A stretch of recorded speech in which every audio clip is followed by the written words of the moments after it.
Well, I lengthened it out today with one more brick long, so everything's longer. The floor is longer, the roof is longer, the wall is longer, the stove is longer, the feed port or the batch box, whatever you want to call it, it's longer.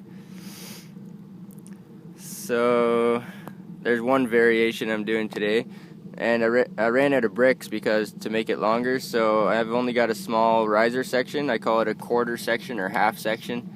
There's a half brick there on the side, and put a slab of granite on here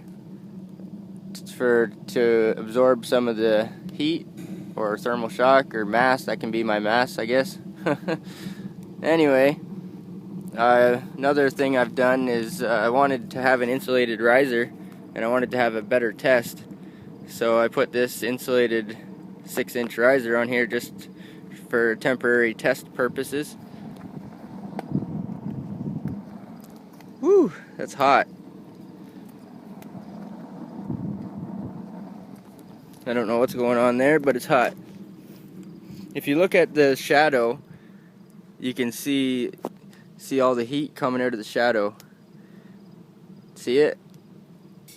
Now, if you look at the riser itself, you don't see anything. Well, you can see the heat a little bit. Yeah, you can. It took a minute to get it started. And I didn't do a cold start video like I did yesterday. But I have some variations today. I've got it up on a steel grate. It's only 1.5 inches up off the floor. And I was talking to a fellow forum member yesterday, and he said if it's a batch box, or in order for it to be a batch box, you have to fill it up and walk away, or fill it up and just let it burn. So today, that's what I'm doing today. Today I'm filling it up like a batch box. Yeah. So another series of tests today, different variations. I've got a longer stove, a taller riser. I've got an insulated riser.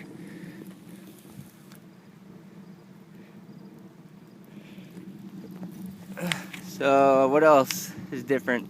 Oh yeah, the steel grate. It's up on a steel grate up off the floor.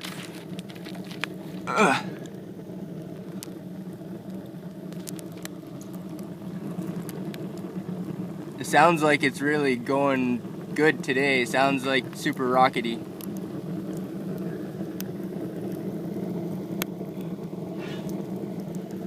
I think that floor grate made quite a difference.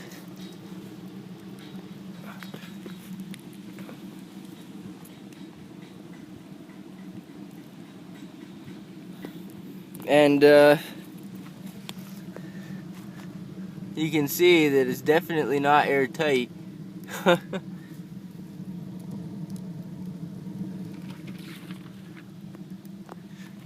wonder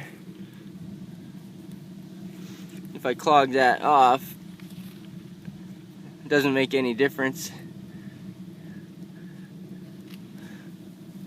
It could be like secondary air going in there and mixing up with the fuel, but even if I clog it off, it still runs fast and good and hot.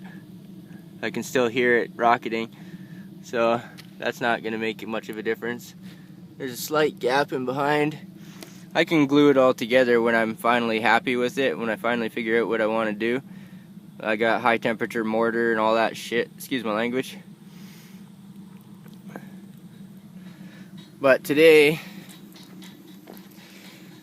the batch box test. Fill her up. You can hear it sizzling. So that's the elm. The elm's wet. I should have done a time. I should have timed it. Right now we're about 4 minutes into the video, 4.5 minutes into the video. It's only been running for maybe 2 minutes, maybe 2 minutes before I started the video. As you can see, it's not square.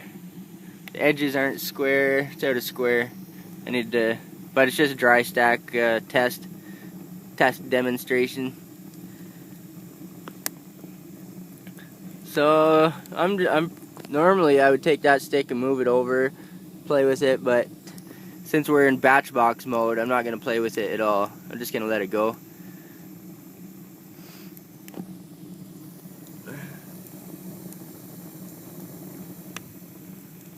Should have a door on it.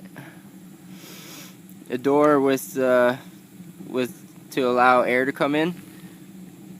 Yeah, should have a door. I'd like to have a glass door with a big air vent on the bottom.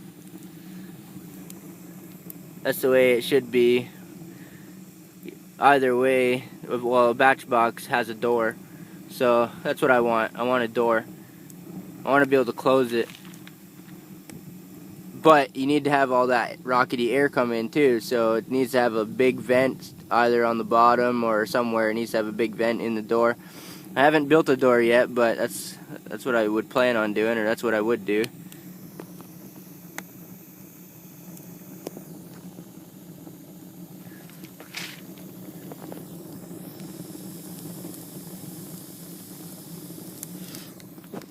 Maybe I should go get my temperature gun and take some readings.